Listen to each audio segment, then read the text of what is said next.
Sa automatic, wala namang problema kahit mag-shift tayo ng gear kahit tumatakbo ang sasakyan. Except, ilalagay mo siya sa reverse or park.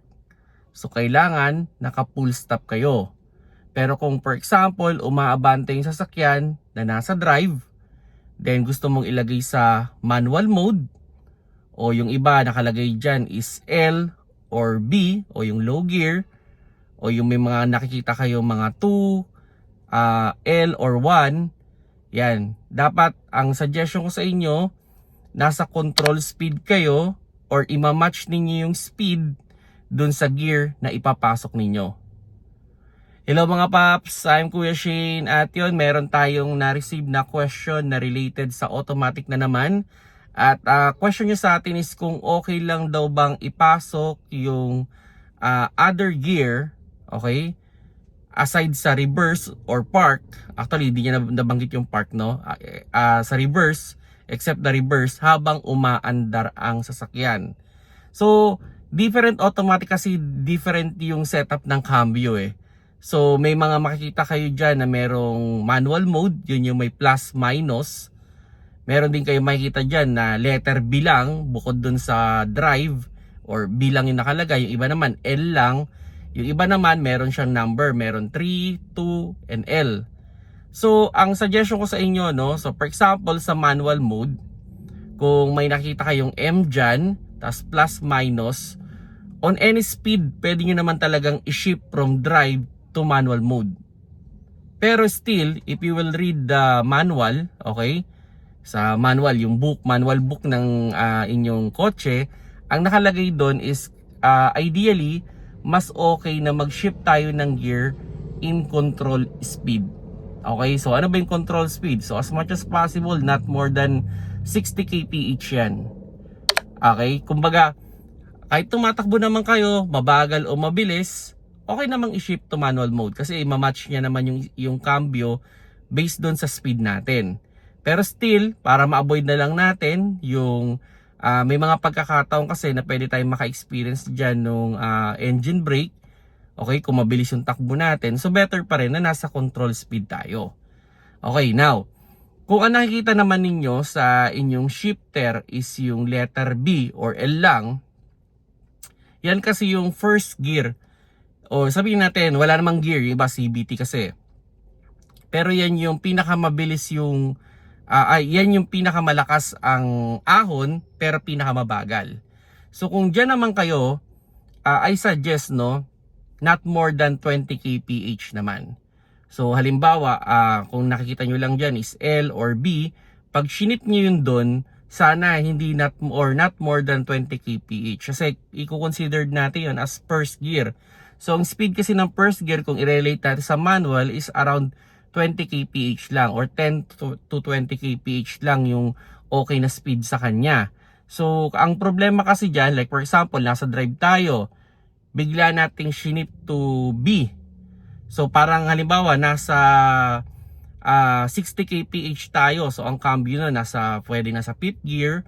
Okay? Tapos bigla natin ilalagay sa first gear. So magkakaroon yun ng sudden engine brake. Pwedeng magkaroon. Although matatalino naman yung mga automatic, hindi naman most of the time na-experience. Pero may mga pagkakataon na pwede tayong maka-experience dyan nung sudden engine brake kasi bigla tayo nagbaba ng gear. So again, dapat i-match natin yung speed natin. Okay? So kung alimbawa nakita nyo nga is B or L lang, so nasa around 20 kph lang sana. Yan lang yung suggestion ko sa inyo para safe na safe yung ating transmission at yung tayo as a person din na driver at passenger. Kasi yung nga, pag bigla nagkaroon ng engine brake yan, baka masubsob tayo dyan.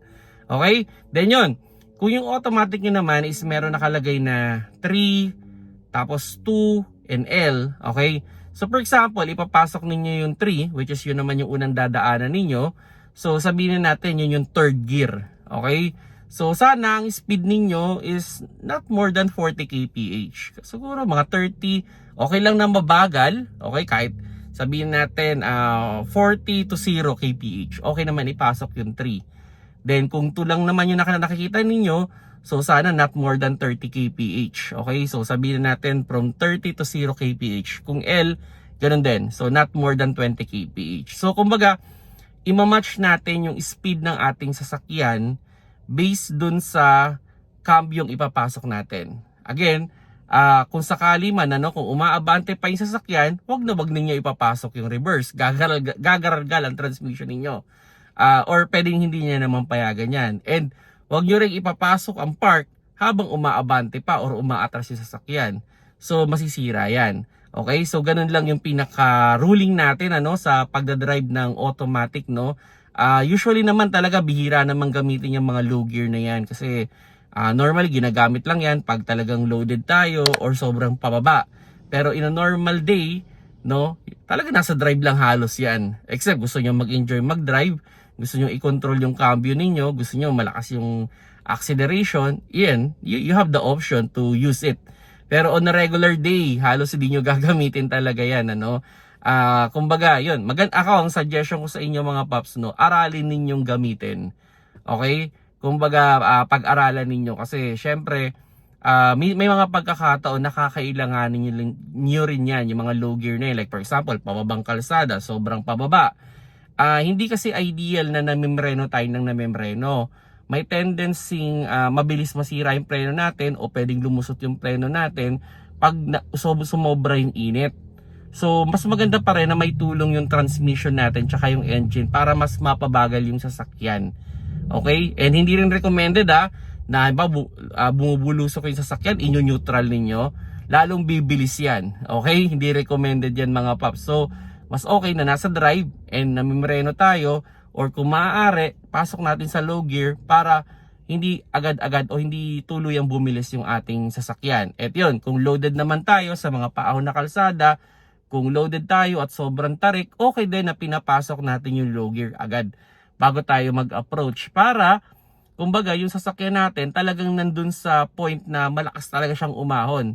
Kasi ang problema sa automatic, di niya naman nakikita yung terrain So kung umaahon siya, may tendency kasi nakakala niya okay pa, biglang kakambyo yan ng mas low gear, so mararamdaman ninyo yun and hindi rin maganda sa ating transmission yun, bigla siyang kumakambyo ng low gear. Kumbaga, kung alam na natin dire-diretso yung ahon, edi low gear na natin para, kumbaga, tinutulungan na lang natin yung ating makina na mas maging smooth yung kanyang pagkakambyo. Although, yun nga, sa mga malalakas ang makina, hindi naman to problema talaga kung tutusin commonly talaga itong ginagamit dun sa mga medyo mahihina yung makina, yung maliliit yung makina, no? Pero dun sa mga diesel, halos drive lang talaga kahit umaahon yan. Hindi nyo na halos kailangan i-manual mode yan. Commonly ako, ginagamit ko lang yan pag yung pababa lang, ganun, para yung transmission, nagpapabagal din yung sasakyan. And again, doon pala sa may mga nakikita kayong 3, 2, and L, ang pinaka-ruling yan, pag nilagay mo yan sa 3, halimbawa, ang gear nung transmission is 5, okay, or hanggang 5th gear, hindi siya aabot doon sa 4th gear tsaka 5th gear. So, ang idea nun, ang ikakambyo niya lang is from 3rd gear, 2nd gear, and 1st gear. So, ganun yung pinaka-idea niya, Pag nilagay mo sa 2, hanggang 2nd gear lang yung ikakambyo niya. Pag nilagay mo doon sa 1 or L, hanggang 1st gear lang ikakambyo niya. So, hindi siya mag-a-upshift. Okay? So, pwede siyang mag-downshift, pero hindi siya mag-a-upshift. Then, sa manual mode naman, pag namimereno kayo, kusa naman siyang nagda-downshift. Okay? Pero hindi siya kusang nag-a-upshift. So, yan yung idea mga paps, again, doon sa question, pwede naman kahit tumatakbo na mag-shift ng gear. Basta i-match lang natin yung speed based dun sa low gear na ipapasok natin. Pero again, hindi recommended na habang umaabante pa yung sasakyan ay ipapasok natin yung reverse or park. Or even umatras tayo at hanggat umatras pa yung sasakyan, hindi din ideal na ipasok yung drive o yung park. Okay? So dapat nasa full stop talaga tayo pag ipapasok natin yung park or mag-shift tayo from reverse to drive. Okay? Kung nagustuhan nyo yung video, pakilike na lang mga paps. At kung may question pa kayo na related sa automatic, comment nyo. Pag-aralan natin yan. Bigyan ko kayo ng idea para mas maging matuto kayo sa pagdadrive ng automatic. Salamat sa panonood. Keep safe mga paps.